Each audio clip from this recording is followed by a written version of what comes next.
So I think I feel that disconnect from the older fighting games to like the new ones when I play them. And like, to be honest, like one of the only modern fighting games I've played where it's like, damn, this game feels like it's made for fun and it's fucked up.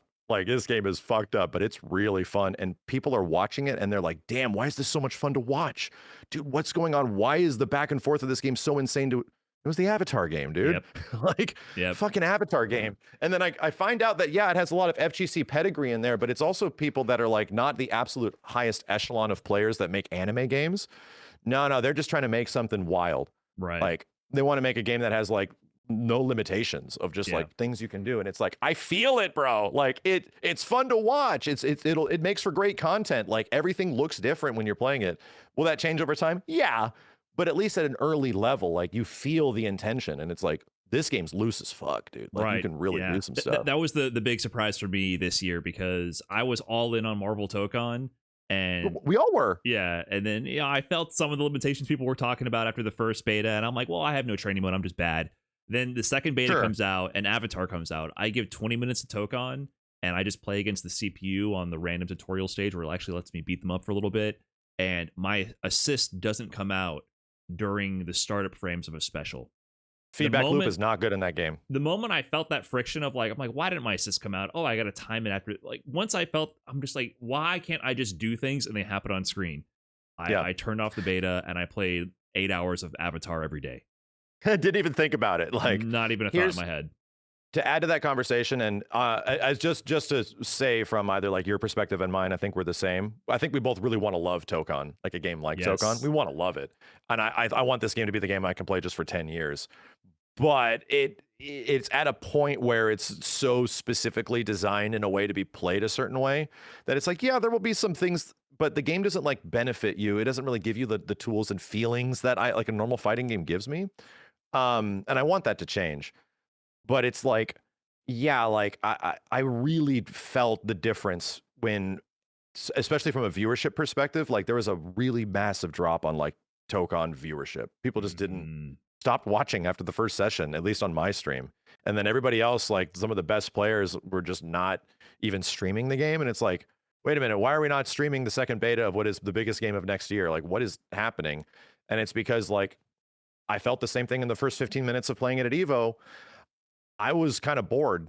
Like game was kind of like not really engaging my interest and things weren't working in a certain way. It kind of, you know, that the thing you argued where it's like, oh, you want to do a thing, but for some reason, the very basic thing does not function the way you think it should. Where it's like, yeah, friction's good in fighting games, but this is like, I want to lift my arm above my head, dude. And it's like, all the other fighting games let me do this. And this one lets you go here and then that's it. It's like, why? Like, that's an interesting choice. NRS games are like that.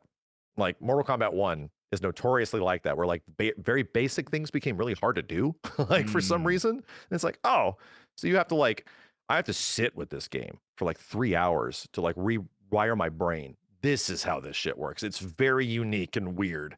And you could get fun out of it. I think Tokon can be the same way. But once you like wire your brain through this process, this could be a really enjoyable game, but it's got a rough like entry. Like if you're not just hitting these buttons and watching shit happen, that rough entry is brutal, dude. Yeah, I think the friction for Tokon feels less like if you get through this friction, a world of possibilities opens up to you. Where with Tokon, it feels like there's this friction to prevent you from accessing that world of possibilities. It's the opposite. People talking about, oh, in the middle of my combo, if I go to like a neutral state, I can access my neutral assist instead of the can combo sequence. And I'm like, that type of friction does not. It's not like I get through this and I finally unlock the cool part of the game by mastery. It's I have to master the game to be able to access normal shit in other fighting games. So I definitely love having friction as a way to allow broken bullshit to exist because it's hard to get to. This is the opposite. The friction is there to prevent you from breaking the game. Like they're scared if you have access to all the normal tag mechanics, all the normal assist mechanics, that the game will become too steamroll. Or too messy, too broken.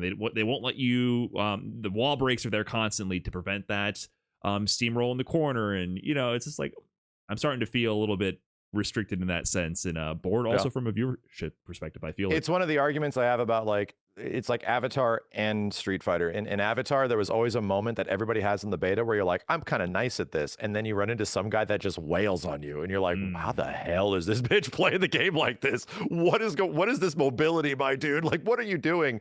And then you pick up on it and you learn. You're like, oh, I can do that.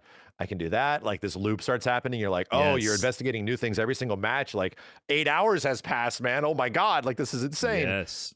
And then Street Fighter is a game, like Street Fighter 6 is a game that is a direct sequel to 5. Like this is a sequel to Street Fighter 5. Like so many things, like the shimmy is just still there. And like that isn't really a thing in old Street Fighter games nearly as much, of like avoiding attacks in this specific way with this specific frame timing. And in Street Fighter 6 at least, they're like, all right, so let's fix the problem. Characters actually have tool sets, like big ones, like really a ton of shit you can do. But now we have more mechanical homogenization across the board because of like a mechanical thing that'll really, we're going to allow crazy stuff to happen, but our system mechanics are going to control it all, you know? Like Tekken 8's in a very similar fashion right now. And to be honest, there's another game that's exactly like that, but it's in a benefit to the game, and it's Killer Instinct. Like the combo breaker system is a thing that constantly exists that allows the game to get stupid. The game can just be stupid, and how you open people up and stuff, because no matter how disgusting the mix was or how ridiculously powerful the moment was, it can be broken. Like you can do something about it. So that's a combo breaker though. That's like post hit. In Street Fighter and Tekken, you're not, once the situation has happened, I'm watching a 20-minute multi relaunch combo to the corner in Tekken, and in Street Fighter I have to eat the wake up. Like I have to, the wake up is the wake up. Nothing's changing. Yeah, I can see the difference in the system mechanics approach. That's why I like the Avatar game, because it has I don't know what you call them, the fuses, the assists, but it's not directly impacting the overall flow of the game in a centralizing way where every character is actually 3 characters. Like I played only with Aang during the beta, but every one of those different fuses, the glider one, the enhancement to the roll that he does on the little wind ball where he can pass through people, and then the one that lets him focus cancel everything or flow cancel everything to have access to all his different cancels. It meaningfully impacted everything I wanted to do. The Oki, the combos, like the conversions. Like as soon as I picked that up, I was like, holy crap, like these are 3 completely different takes on one character, and it doesn't feel like I'm being funneled into any one situation. And then times that with every character, and I was like, okay, like there's huge potential here. Unless like the Oki gets like ironed down and optimized, like that will always happen. Like people will optimize the discovery period out of the game, and then it becomes like, okay, this is how we kind of play the game competently. That for sure can happen with Avatar. I'm not going to say it's not going to happen. It will. But it feels like there's a lot more friction to get there and a lot more variability in the neutral interactions. Just the feeling of like, did this game take a week to figure out or a month is massive, dude. Like just the feeling of like, okay, so comparatively speaking, you took like a week to figure out how the game really works. And then the optimization of that, where it's like, oh, this game is optimized now, that'll take a month.